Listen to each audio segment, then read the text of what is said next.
ठीक है itu naik berapa? Itu tidak ada dulu.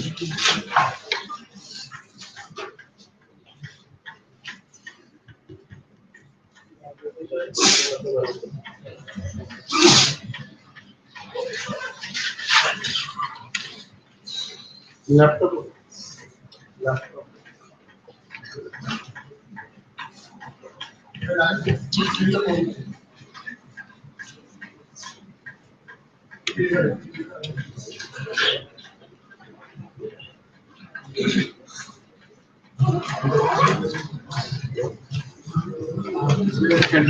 Pendrive.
Okay, good morning. Good morning, all of you. So before I start this class, I have a question for all of you. Is English comfortable for all of you? All of you? Apart from English, I can also communicate with you in other three languages, and they are Odia, my first language, Bengali. Okay, so if you have any difficulty, okay, and also one of the South Indian language is called Kannada.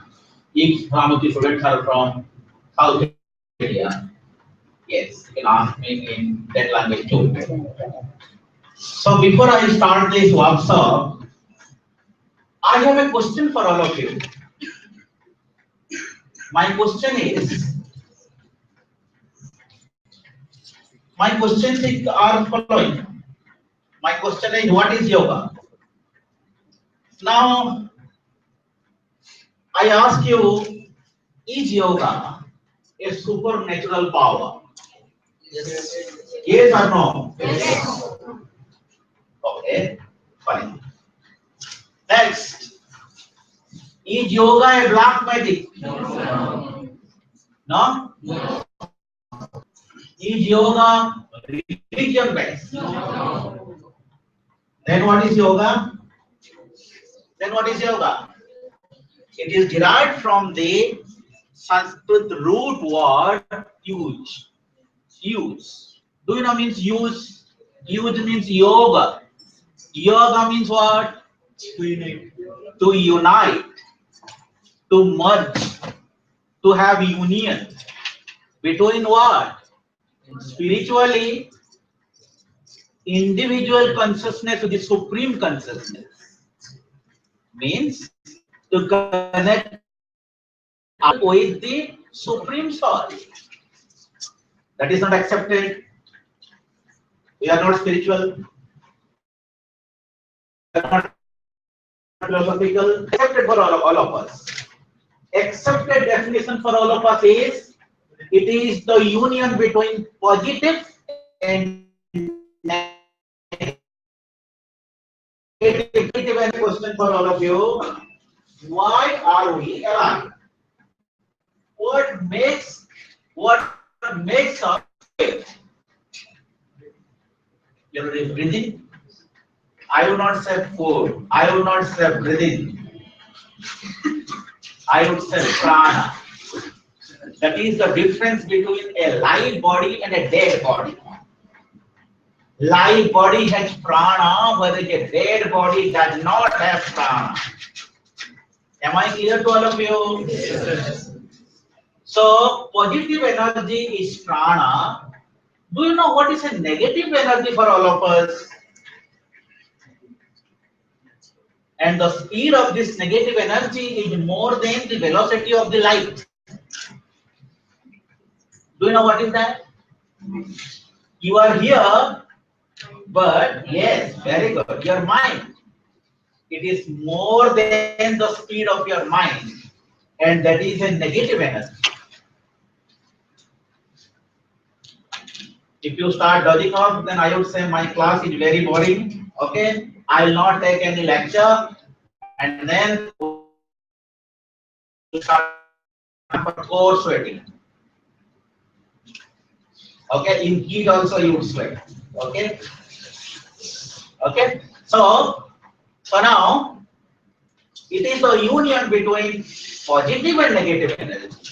Positive energy is our prana, and negative energy is our mind.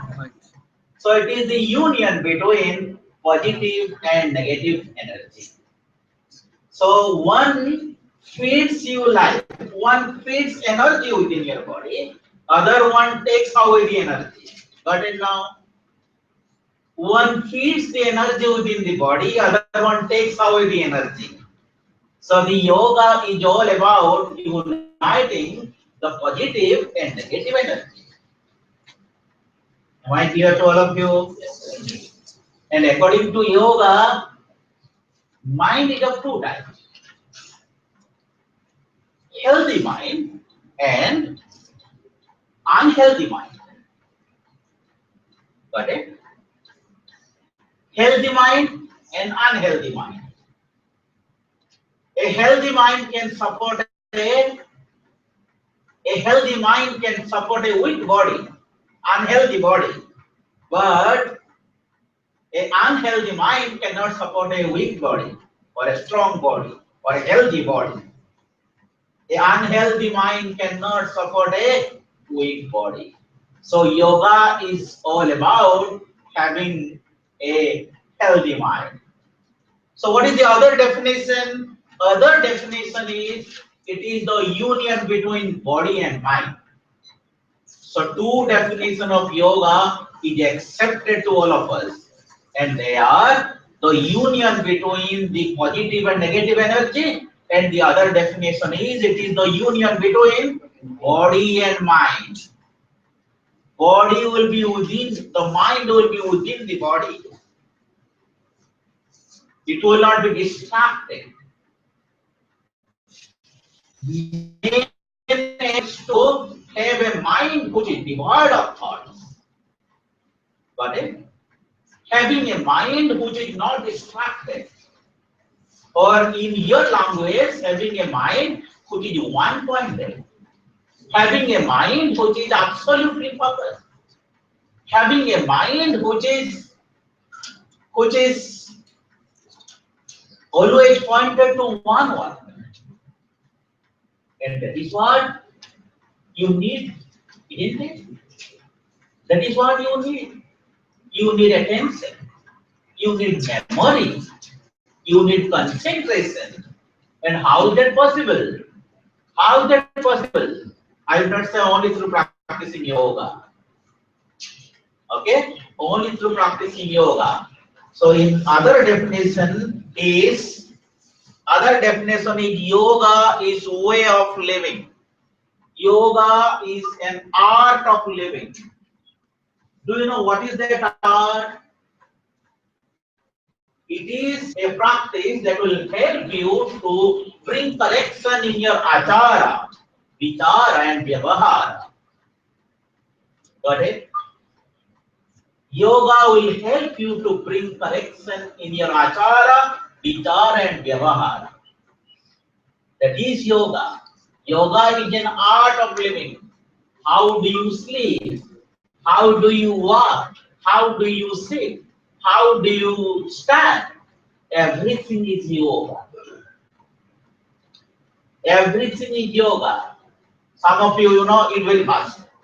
Within 2 minutes, you will complete. Some of you very slowly, slow eater. Neither slow eating is good nor fast eating is good. Then what is good for all of us? Harmonious food. Slowly take the food.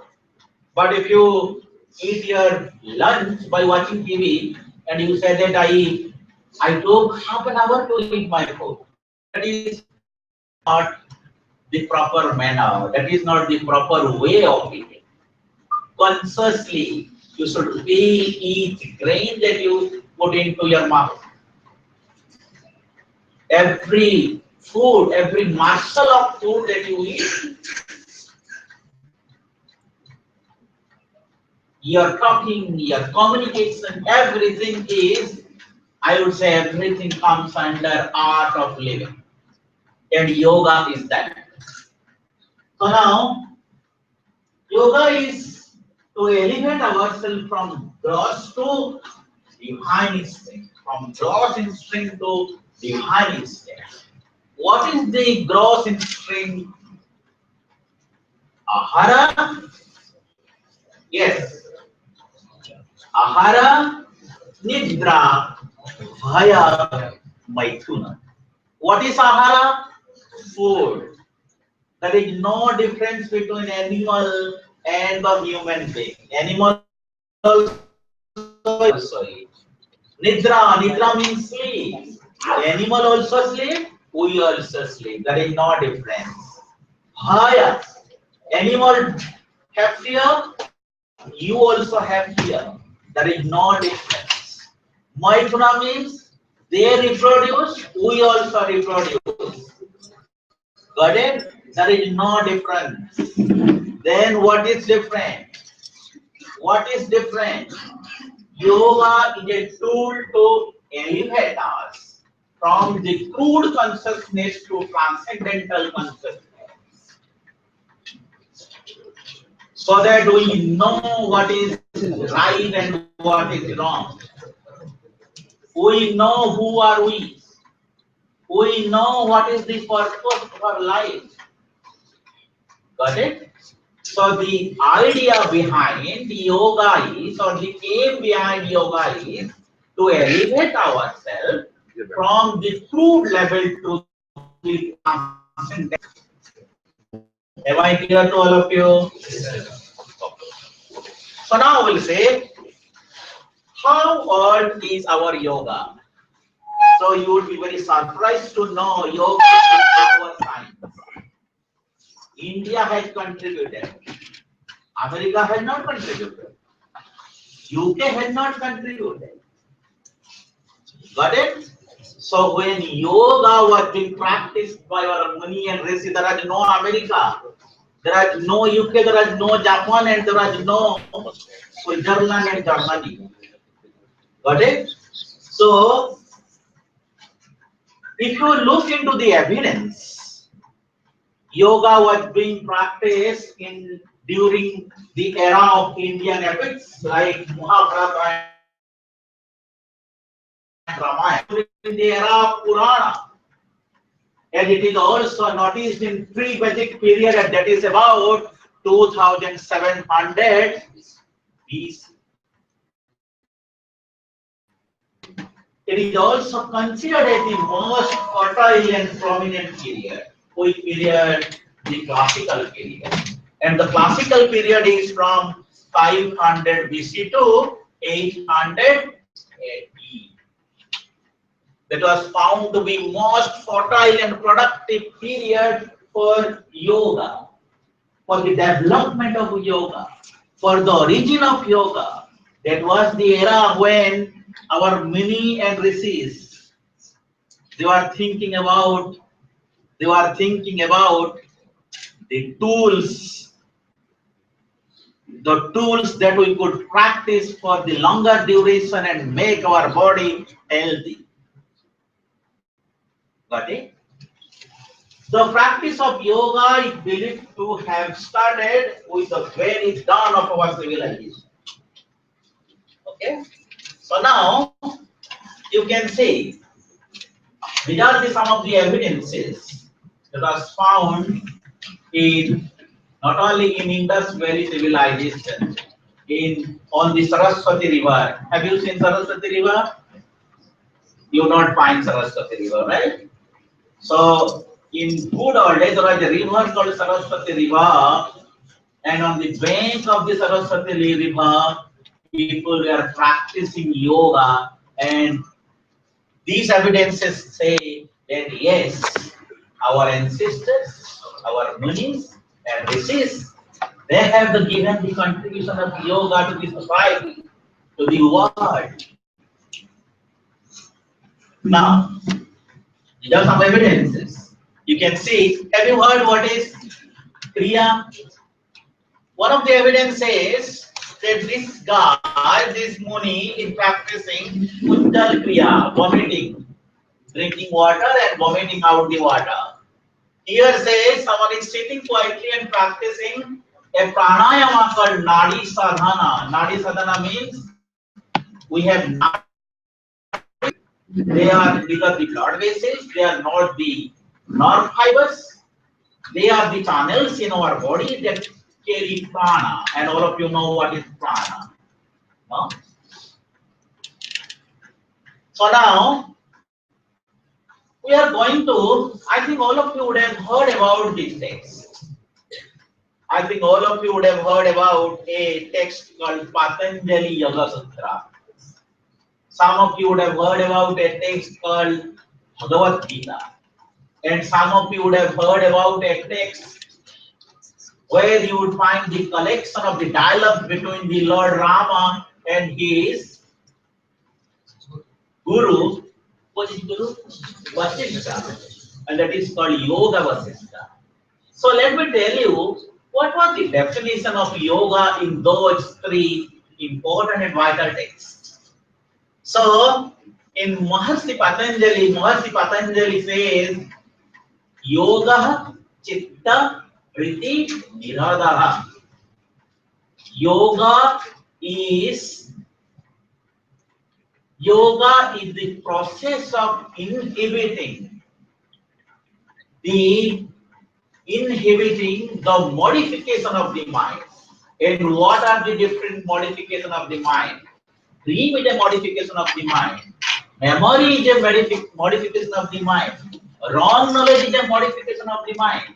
So the aim of yoga is to inhibit or is to stop the modification of mind. Vasishtha says, Mana prasamana upaya yoga. Yoga is the process of calming down the mind. Here, during the time we had already thought that all of you will undergo stress, all of you will undergo tension, frustration, etc. So through the practice of yoga, you can calm down your mind. And he had written this definition in his text called Yoga Vasishtha, not his text. He had given this knowledge to Lord Rama. Yoga is the process of calming down the mind.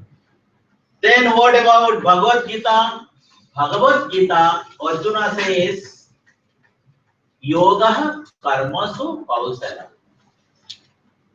Skill in action is yoga. Skill in action. I said yoga is art of living. Yoga is an art of living. What is that art? Again, Bhagavan Krishna says, the way we eat, the way we sleep, the way we sit, that is yoga. Yoga is a way of living. Yoga is an art of living. And if you include the art in every walk of your life, you would become a divine man. Got it? So now we are going to see what is human body, because we are not interested in elevating ourselves from the crude consciousness to the transcendental consciousness. We are not interested in philosophical work. Then we are interested in what? We are interested in the health benefits of yoga, right? Everyone is very interested in knowing the health benefits of yoga. Now let us see. One of the Upanishads, I think all of you know that there are 10 major Upanishads that have been identified by the scholars. And one of the Upanishads called Taittiriya Upanishad. Do you know what is the Taittiriya Upanishad? Taittiriya Upanishad is all about the collection of the dialogue between father and son. Father is Varuna or Guru, and the son or Shishya is brother. So one day brother, so during that time, they were very curious to know about many things. So brother comes and says to his father, Father, what is this body made up of? Then Varuna says, I do not know. You go and explore. So brother says, so brother sits in meditation for a longer duration and comes with the information that this body is made up of matter, that is called anna. Matter means the gross body that you feel. Then Varuna said, no, it is not only anna. Again you meditate and come here with the appropriate answer. Then Bhrigu again sits in meditation for longer duration, and Bhrigu comes and says to his father that this body is not only made up of anna, this body is made up of prana. Prana is the life force and vital force. Then father is not satisfied. Father says, again you explore and find out. Then again Bhrigu goes, sits in meditation for longer time, and again comes with the answer and says, it is mana. Mana means mind. So again the father rejects. So it is not only anna, not only prana, it is also mana. Okay? Then again he says, it is not only the three things. Again you sit and find out. Then again he comes and says, it is vijnana. Vijnana means wisdom. Got it? So now, again the father rejects. Father says, again find out. Now Bhrigu doesn't come. Bhrigu does not come at that time. Because now he got ananda, happiness. From ananda, we have been evolved. From ananda, from happiness, we have been evolved. And that is the ultimate. That is the ultimate thing. So this body is not only made up of only the physical seed, it is also the made up of prana, mana, vijnana, and ananda. And if you miss one of the components, then you are not complete human being. You are not complete human. So let us have little idea about it. So first you can see the gross body, the body that you have, the body that you can feel, the body that feels discomfort, that feels laziness, uncomfortable, etc. That is our annamaya kasa, which is our physical body. So around this physical body, we have a sheet of energy layer called pranamaya kasa. So around this pranamaya kasa, we have another layer called manamaya kasa. Then we have vijnanamaya kasa. Then we have anandamaya kasa. Now let me give you a little idea about each kasa. So now, what is annamaya kasa? Anna means matter. And all of you know matter is made up of molecules, molecule is all about made up of atoms, and every physiological function that you see in your body is nothing but the interaction of the atoms. That is our annamaya kasa. You breathe, you eat food, you come in contact with billions of molecules, and every molecule that you eat or every molecule that comes in contact with the body is anna. Got it? Is the physical matter which is existence. So now, so it is the gross constituents of all our system in the body, and they are respiratory system, digestive system, circulatory system, urinogenital system, nervous system, endocrine system, etc. Okay? So this is our gross body, and all of you know we have organs, we have nerve fibers, we have everything. Got it? And now we can see then what is if there is some disorderliness, if there is no harmony in the molecules in our body, so what will happen according to there will be imbalance in the three humors according to Ayurveda, and they are Vata, Pitta, and Kapha. Vata means the air component, Pitta means the bile component, and Kapha means the mucus component. So there will be imbalance between the three humors, or three basic constituents in our body, and the predominance of each one of them leads to variety of diseases. Okay.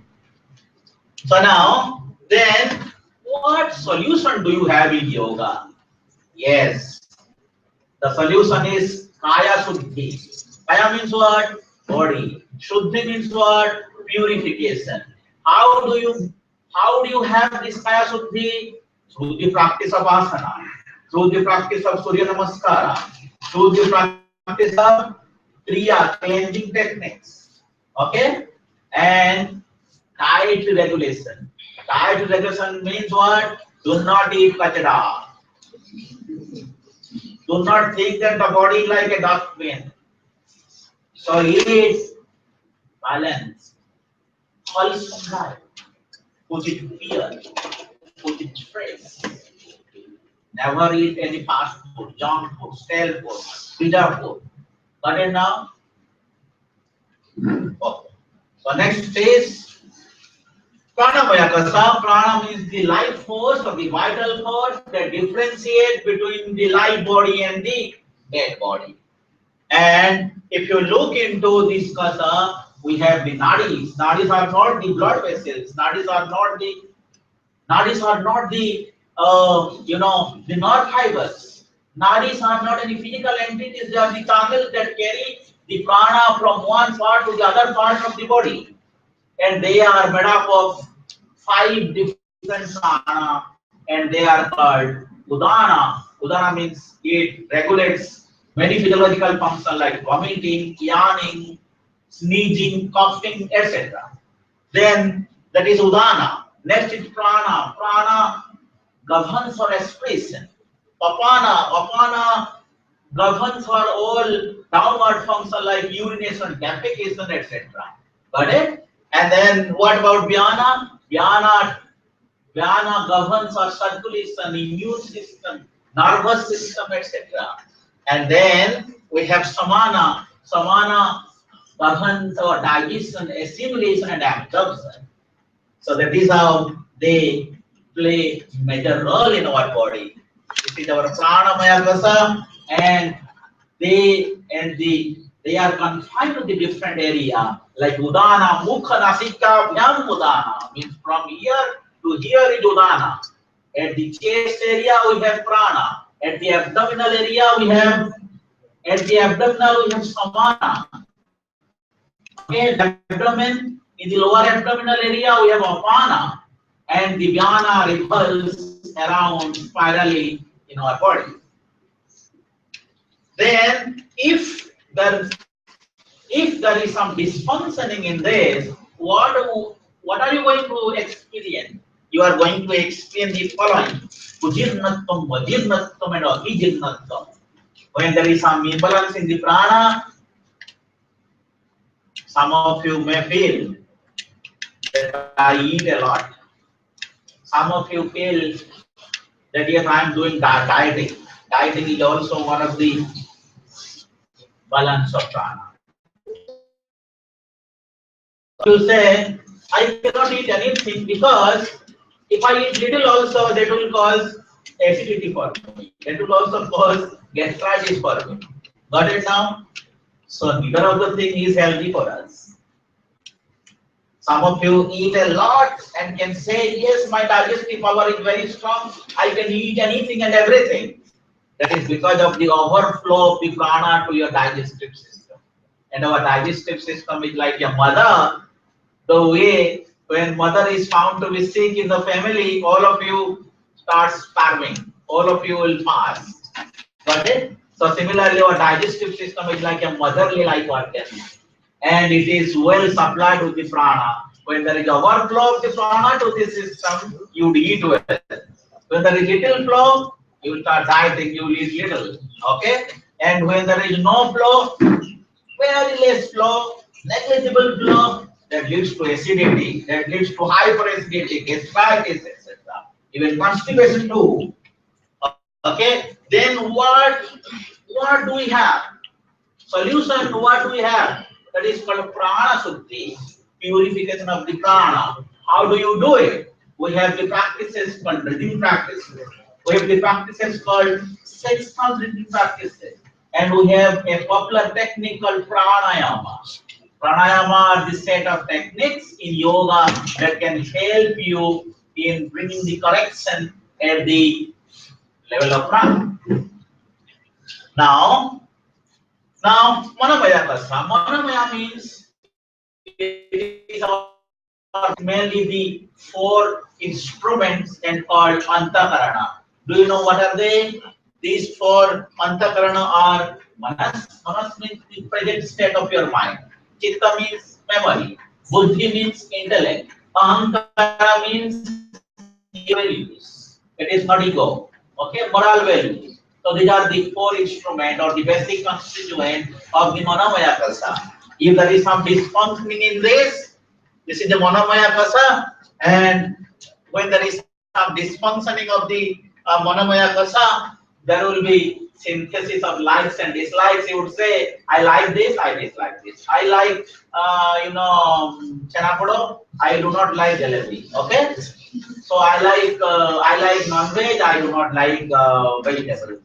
I like burger, pizza, and I do not like roti and dosa. Got it? So this is how there will be likes and dislikes. And apart from that, there will be also predominance of negative emotions and predominance of the negative thoughts. Then what is the solution? The solution is Chitta Suddhi or Mana Suddhi, and that can be done only through the practice of Jnana to give you little taste of Jnana today. So now next is Vijnana Mayakasa, and okay, so what is the solution? Yeah. So next is Vijnana Mayakasa. What is the Vijnana Mayakasa? It is the sheath of our wisdom. It is the sheath of our wisdom. Then what are the attributes of this kasa? The attributes are our discrimination power. We know what is right and what is wrong. Our self-realization, our anticipation. Do you know what is anticipation? All of you know? You can anticipate today whether it is going to rain or not. You can anticipate. Got it? So anticipation power is the attribute of Vijnana Kasa. Our self-realization is also the attribute of Vijnana Kasa. Got it? If there is some functioning, it's only because of one thing. Do you know there is a conflict, always conflict between the knowledge that we acquire by mingling with the friends, by reading some books which doesn't give you appropriate information, by watching TV, etc. Okay? So you and the God has sent you to this world having some intuition, having some wisdom, and when this knowledge suppresses our wisdom, will have wrong you intuition. Sorry, will have wrong notion, and will have will know what is right and what is wrong. Right? The solution is we need to go for purification of the jnana. That is called jnana suddhi. It can happen through spiritual good companion. And having what? Having good companion as concern. Reading the good spiritual books, etc., will help you to. So now to talk about the last kasa, that is called Anandamaya kasa. Ananda means happiness, and the attributes are free from bondages. The no expectation. Why do you expectation again? Huh?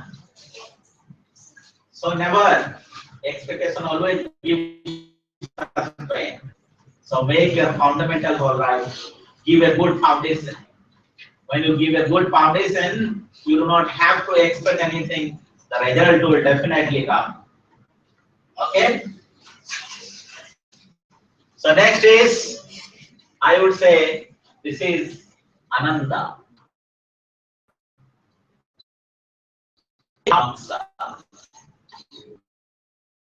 State of ecstasy, that is Ananda. He forgets everything. So then when there is some dysfunctioning in this Anandamaya kasa, what happens? Associate yourself with the fruit of action.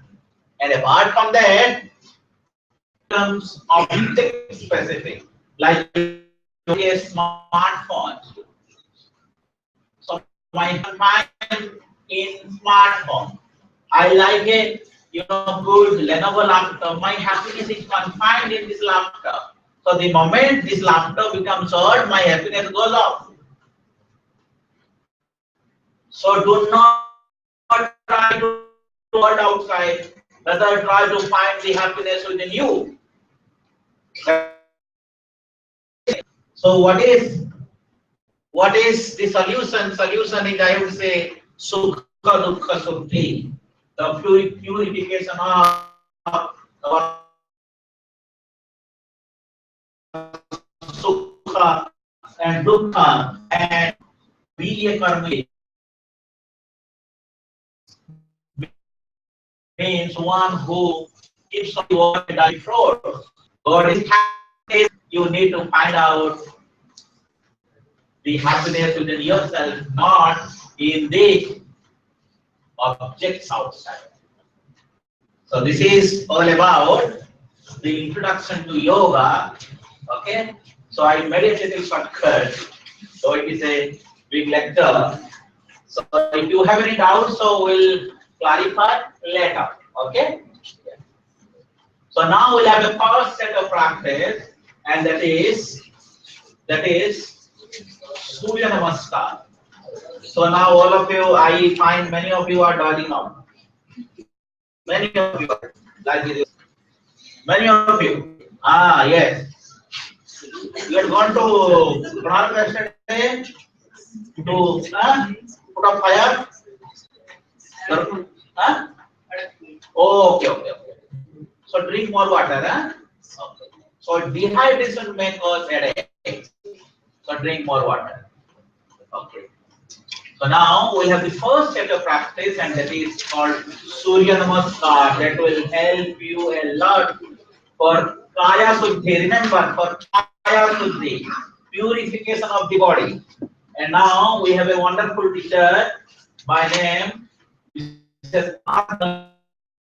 Yoga teacher, and she has the experience of training many foreigners in China and the other parts of the world, and she is going to teach you Surya Namaskar first. Okay.